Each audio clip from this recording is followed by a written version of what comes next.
Now comes a very important part, that is analogy of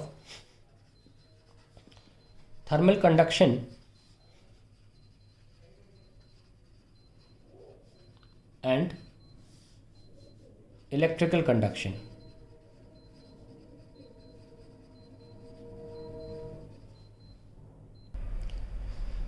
आपने 10th class में Ohm's law पढ़ा होगा। जैसे कि ये आपका रेजिस्टर है आर और दो एंड्स है, तो अगर करंट ए से बी जा रहा है तो क्यों जा रहा है?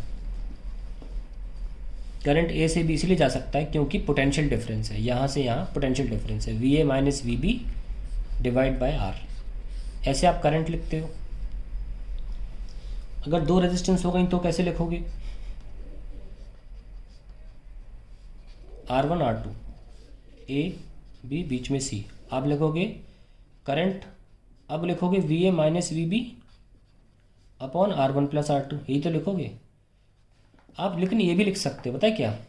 V A minus V C upon सिर्फ R1, अगर मैं इसकी बात करूँ, also equal to V C minus V B upon सिर्फ R2, ये भी तो लिख सकते हो।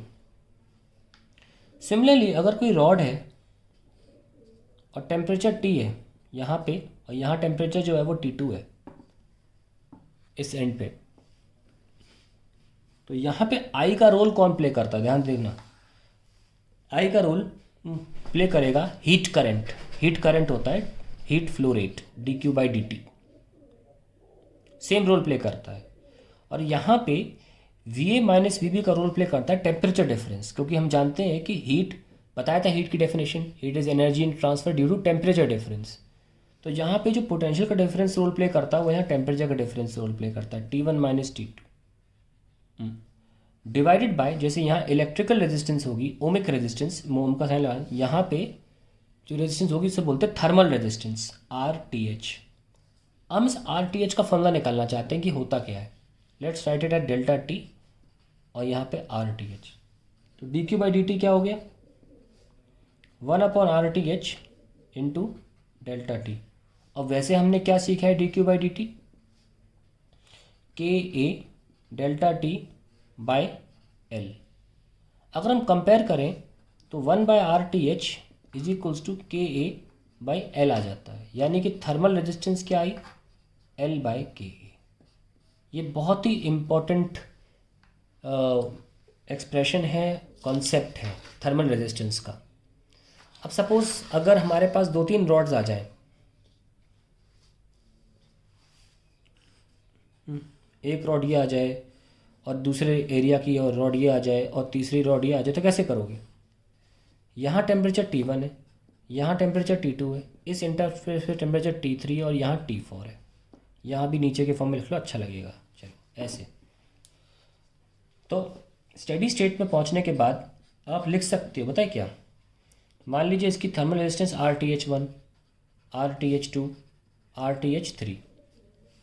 आप यह तो लिख सकते हो T1 माइनस T4, डायरेक्ट पूरा भी लिख सकते हो, जस्ट लाइक पोटेंशियल डिफरेंस। मैं साथ में बना लेता हूँ इलेक्ट्रिकल सर्किट भी, ये R1, ये R2 और ये R3।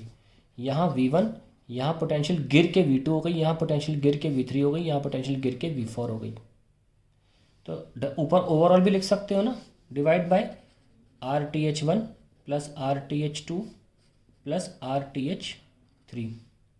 और यहाँ भी आप ऐसे ही लिख सकते हो, पेज बांट लो।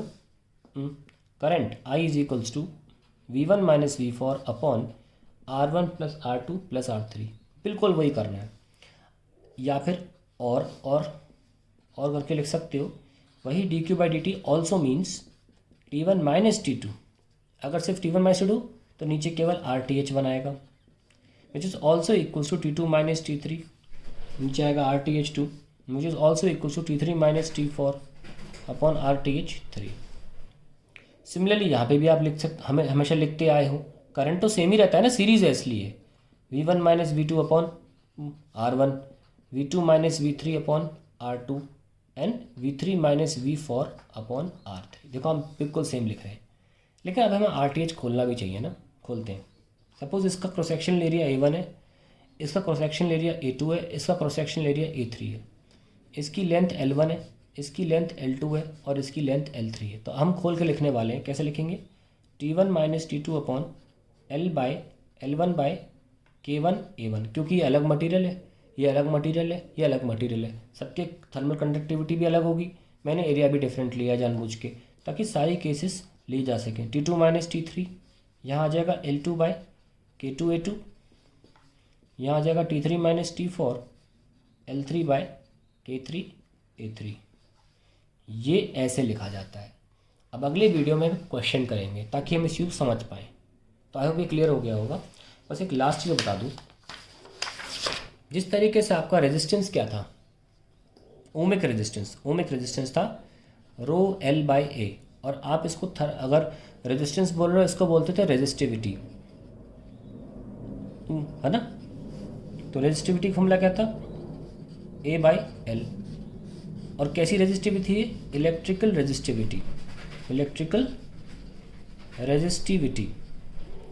सिमिलरली आपने जो थर्मल रेजिस्टेंस लिखी वो क्या थी, L/KA।